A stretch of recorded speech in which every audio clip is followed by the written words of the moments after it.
Hey everybody, David Chatham with Angel Oak Creative. Excited to enter 2023. Every year we pick a theme. This year, Angel Oak Creative is really leaning into the idea of North Carolina as a state of nonprofits, that we're a strong state that is made even better by the nonprofits that are serving the people of our state each day. And just excited about being able to go from Wilmington to Waynesville this year and highlight all of the nonprofits that we have.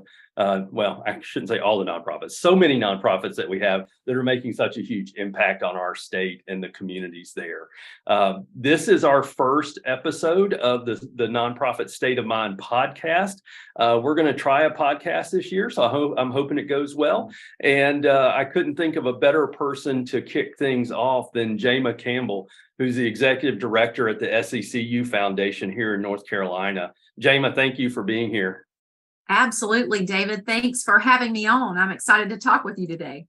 Well, SECU Foundation plays such a significant role in the nonprofit community in our state. You all are so generous in the way that you fund nonprofits or help fund nonprofits, and also in the way that you help nonprofits improve the way they operate, whether it's with capacity building or with best practices. So, I just, as we're talking about North Carolina as a state of nonprofits, you all are one of the building blocks of that. So we appreciate all that you do. Angel Oak salutes you for that. And would love to just hear a little bit more about you, about your journey, and also about the SECU Foundation and what your mission is.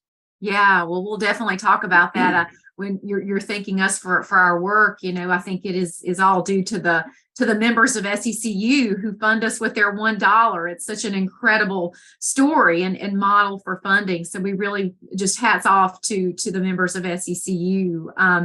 I have actually, David, been with SECU for, gosh, I'm embarrassed to say 27 years now. Wow. A long time I've been on this journey with SECU. I started right out of school, right out of college. Didn't know what I wanted to do and found this credit union. And I honestly didn't even know what a credit union was. And right. A lot of folks do not know that credit unions are in the nonprofit, not-for-profit space. Right. So I kind of started out my career, it's always been in nonprofits through SECU. I worked in the branch network for years. I worked in a lot of different areas. I started out in Davidson County. And then moved to the west, worked in Buncombe County and up in Haywood County and other areas even farther west than Haywood towards Silva. Yeah. Wow. So I was up there for a long time. I'm very proud to say that I had the opportunity to open up our first branch in 2000 in Yancey County. So I was in Burnsville for a couple of years before I kind of came to Raleigh. And at that time, I had the golden opportunity, I feel like, to work with our internal audit department. And a lot of folks would say, oh, audit. It was absolutely one of the most incredible opportunities. We really looked at it like we're teachers and we're out there spreading best practices branch to branch. And so I had an opportunity to travel the state, spend a lot of time in Eastern North Carolina, which I wasn't as familiar with at that point. So worked again in here in Wake and the branch network, and came to the foundation 7 years ago as the first full-time staff member for the foundation. Wow. When our previous executive director, Mark Twisdale, who had led the organization for many years, retired. So I just pinch myself sometimes that I had the opportunity to work on the philanthropy side of SECU, and it's just been an incredible ride for me. That's neat. Well, tell us a little bit about the foundation, about SECU Foundation, and really what your mission is and what role you play in the nonprofit community. Yeah. Well, we, as I mentioned, SECU is a not-for-profit financial cooperative. About 20 years ago, our board and CEO at the time said, we're doing things bit by bit, branch by branch, operations department by operations department, but we really want a focused concentration on really giving back to North Carolina. And I think what we realized we could do as a fairly large credit union, we're actually in all 100 counties. We have a branch presence. We've got 2.7 million members of state employees credit union. So 1 in 4 North Carolinians is a member of our credit union.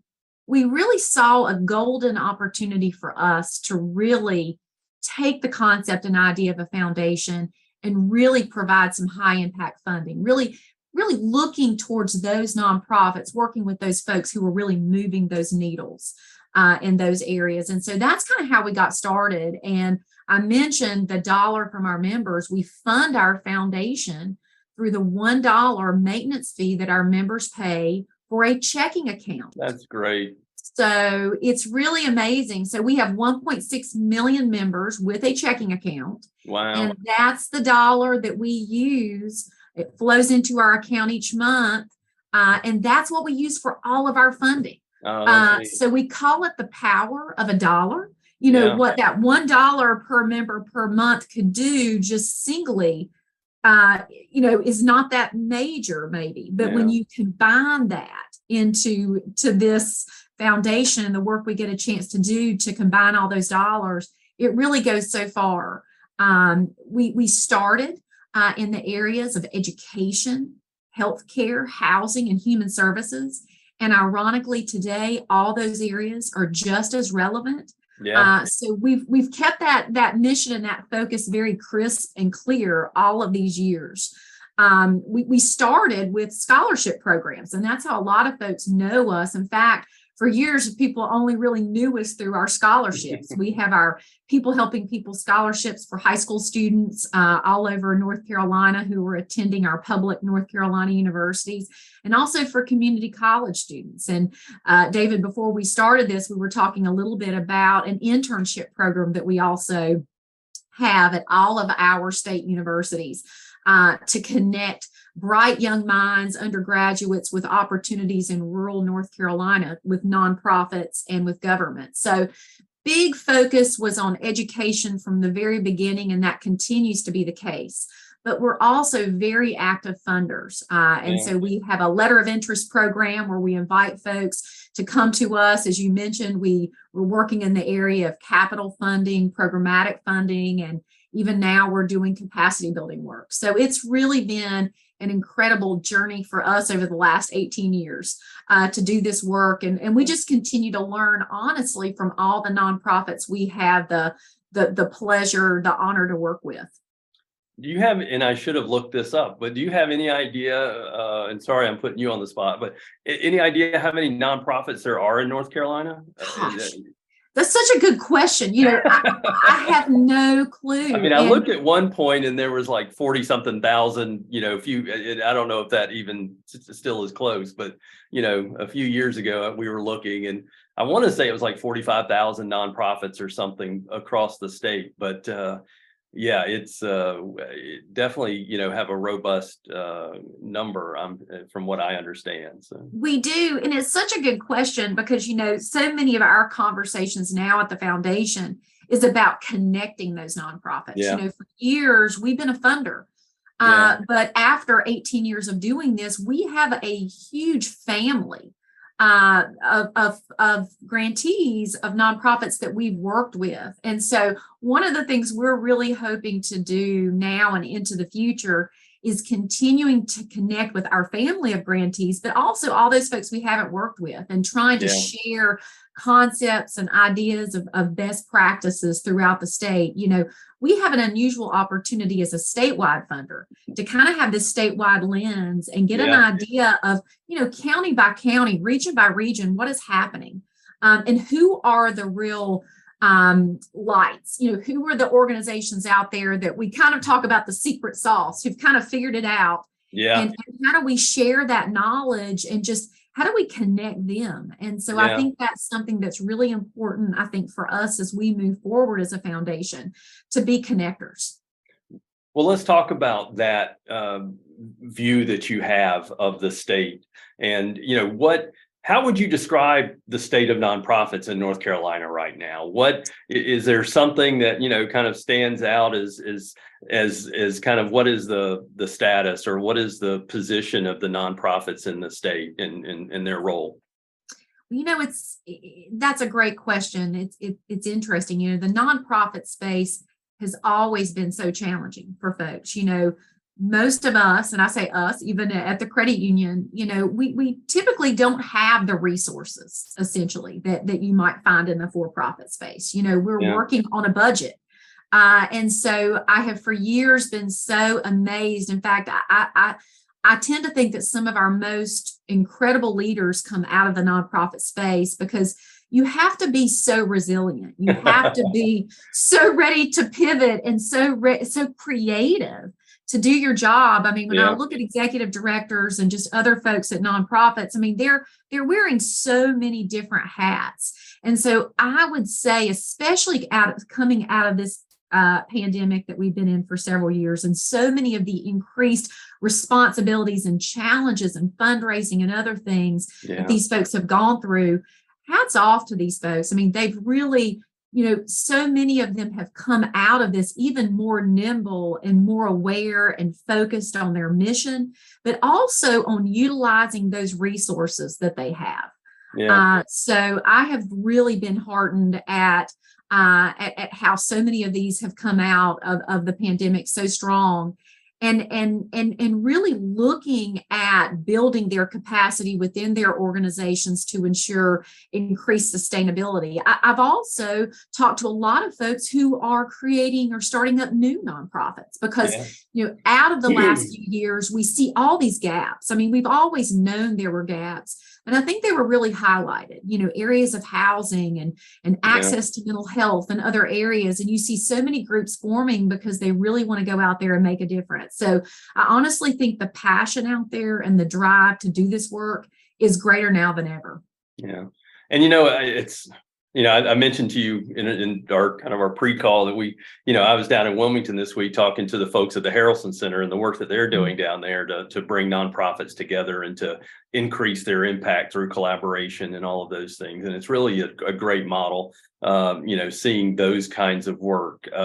Just Wilmington's on my mind because I was down there, but and I have a little, I went to UNC Wilmington, so I have a little place in my heart for that area. But folks like Cape Fear Collective, who are working and bringing so many different nonprofits together. Dogwood out on the western side of the state is, again, that same kind of collaborative entity that's out there. So to your point, I think that is part of what makes the state of nonprofits in North Carolina so strong, is we really have at least from my experience, there is a very open mind to collaboration and cooperation. And I don't feel a sense, at least every day, of this competition that we're competing, right? Would you agree, or do you see something different? I do. I think it is probably, I think we're some of the most collaborative organizations out there. Running out there today. Even getting into the funder space, I started doing this work about 7 years ago, and I was new to the funder world. I worked in nonprofits through the credit union for years, but I didn't know the funders. And so the collaboration, the willingness of folks to come together and say, let's help one another. And let's better understand the work that we individually are doing, so collectively we can go out there and create more impact. Is just, it's amazing. I'll never forget. I attended about 5 years ago one of Golden Leaf's events where they were regional. I think we were out west somewhere, and they were bringing out, a bunch of nonprofits in Western North Carolina together to talk, to learn, to educate. And I just thought that was such a phenomenal idea. I was just so excited at the work that they were doing and they're doing today. And in fact, that's one of the things, David, that we're really trying to focus on within the SECU Foundation, is building that out, building the education piece for nonprofits. We, in the fall, just hosted an event for our grantees that were recently awarded gifts through our mission development program. And so we brought them to Raleigh for a couple days. and gave them an opportunity to hear from some amazing speakers from other nonprofits that have been very successful, and just to give them an opportunity to network and learn from one another. Because I think that, that piece of the puzzle is so important. I tell people all the time, even as a funder, our funding is so critical and it's so important. But what we don't want to leave on the table is our opportunity to share the best practices, to share the networking with our grantees. And so to me, it's just as valuable if I can give a grantee a list of folks, of contacts to call. Okay, if you've got this challenge or you've got this issue, call these folks. They can help you through this. They can guide you. They can share their stories. And to me, that is so powerful. Well, that's a great point. The often nonprofit leaders sometimes feel like they're on an island, right? They have a lot of responsibility, they have a lot of accountability, but they don't always have people that they can turn to bounce ideas off of, because they're expected to be the ones with the ideas, right? They're Exactly. they're expected to be the ones that have the solution, right? So it's great that you're connecting and get convening those folks together so they can again share those things. What, based on that work that you're doing and the work that you've been doing for so many years now, what are those 3 or 4 things you've seen that are common to successful nonprofits, the ones that are the most effective, the ones that had the greatest impact? What are a few things that you would cite that kind of set them apart or make them more successful than maybe another one? Yeah. Well, David, I probably would start with just heart and mission. And having a heart for what you do. Some of the nonprofits we work with, and they're all so impressive, but some of the folks I've been so incredibly impressed with are folks who have been through some of the same issues and challenges, and they're reaching out and trying to help others. I think of chemical dependency and other areas where you just got folks who they've lived it, they've been there, they've been homeless, they know what the issues are, and they have the heart and passion and the soul and the empathy to do this work, but also a vision for what really works, and understanding the folks and the communities that are there to serve. All of our communities are different, and really you have to understand the folks that you're there to serve. I think dedicated staff, dedicated board, and volunteers. One of the things that we've talked a lot about with a lot of grantees over the year is things like succession planning for staff and for board. Making sure that you're looking to the future, and you have a staff and a board that really reflects the community that you're serving. So diversity, equity, inclusion, all those things are so key and so powerful to me. One of the things we always ask the grantees that we're working with is, tell us about your volunteer structure. How many folks are working with you and, in a grassroots way, and getting the word out there about what you're doing and just helping support the mission. And I think that is so critically and key and important. And we can say that truly just from State Employees Credit Union. We have a vast volunteer network of advisory board members, and our board of directors are volunteers. That really makes the difference for us in being able to communicate with our members, understand our communities. And I think that is just so critically important for these nonprofits we're working with. And I think finally, the area that we would that I would say really makes a difference for us are those organizations that are not just looking at today, but they're looking at the future, and they're looking at their long-term sustainability, and building reserves and capacity, essentially, so that when there is another rough patch, and we all know that's just a cycle of life, that we'll all see that they can survive that, and they can sustain that important mission. That's great. So what I heard was passion, passion and dedication, vision, a clear vision of where your organization is going, an engaged group of volunteers and supporters that are invested in the mission, and then finally some a strategy for sustainability. How do we last over time, right? So That's those right. are four really great things that I think are. I agree with you that those and there's probably dozens of more things too, right? But those four are really building blocks to building a stronger nonprofit and building a stronger state of nonprofits. That when we, if we think about that for kind of the bigger picture, are having us as a state and the nonprofits that are serving in it, to really be clear that what our mission is that to make a better state for all of us, right? That we're able to improve, to help improve opportunity for people and to improve access and to all of those things. So I appreciate that. Thank you. Those were really solid answers. Not that I doubted that you would come up, but that's great. So real quick, you mentioned the state employees and their support of you, the 1 point something million members that you have. What have you learned from them? Because I think, if I recall, you've engaged them in some discussions about what's important to them. What are you learning about kind of the philanthropy and priorities of your members and as it relates to serving North Carolina? Yeah.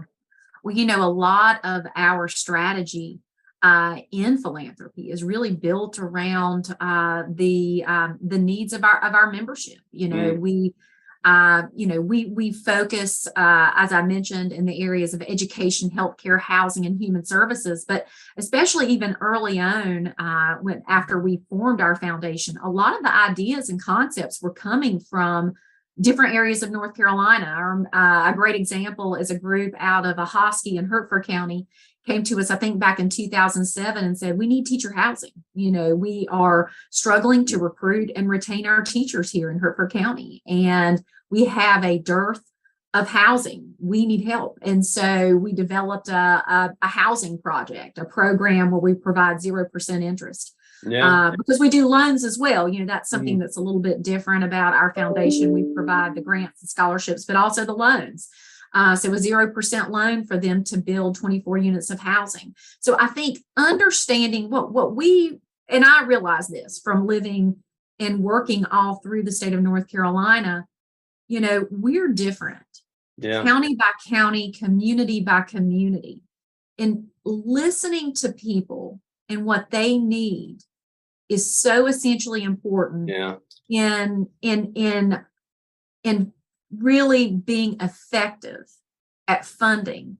I don't have all the answers. I don't know what's necessarily going to work in Allegheny County, for instance. But those folks that live there do know that. They know the people, they know the resources, they know their connections, and they know how they're going to make it happen. And so I mentioned to you, we have 2.7 million members statewide. Well, we have thousands of advisory board members that serve our communities. We have 12 advisory board members for every branch that we have. So that's 274 branches times 12 advisory board members. So, they're really there to help guide us as a financial institution, as a not-for-profit financial institution, but they're also there to help us as a foundation understand those needs in those communities. So we're reviewing and vetting projects from all over North Carolina. When I get a project request from Charlotte, well, I reach out to my friends at the branch there in Charlotte, and then they reach out to their advisory board members to say, what do you know about this nonprofit? Tell me about this group. What is the reputation of this organization? What do you know? And so we're very connected statewide to this army, essentially, of advisors for us. So we really, we leverage that resource in the grant making that we do. Oh, that's great. I did not realize you had that army of advisors out there who were helping you. That's great. I love that. Well, we're going to wrap up. Thank you for your time. Is there anything else that you would want nonprofit leaders, nonprofit folks to know, or any advice that you have for them, anything like that you would like to leave them with? Well, we talked a little bit earlier, David, about just, folks feeling so many roles and wearing so many hats, and sometimes feeling like they're working kind of in a silo. They're out there on their own. And I would just say, if you are that nonprofit leader, if you feel that way, realize the power of connection and collaboration and reaching out to others, because none of us have all the answers. And we have to rely on one another. So building those resources and those networks, collaborating with others. We see a lot of nonprofits very close together, side by side, who are doing so many of the same things, but maybe not sharing resources. Right. How can they share those resources? How can they work together to get more accomplished? So it really takes us all coming together and connecting with one another to understand. And we do that as a foundation. We realize that we're so much more powerful when we're reaching out to our peers and other foundations to do this work. So I think that's critically important.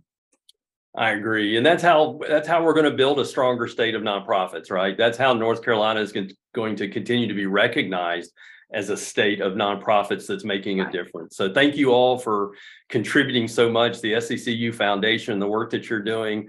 If anybody's going to call you all, be sure you ask for Jama and not Jama or Jama. I wanted to make sure we got that right here. But how can people reach out to you? How can they learn more about the SCCU Foundation? Yeah, well, they can go to our website, SCCU Foundation. We're out there. You can see all the information about our work out there. We have phone contact. We have our through our website, our email address. We're on Instagram, so you can check out some of our grantees and hear about their stories. I think now have a Facebook page and LinkedIn. So we're widely you're everywhere. accessible. We're everywhere. So you can find us. You can find us.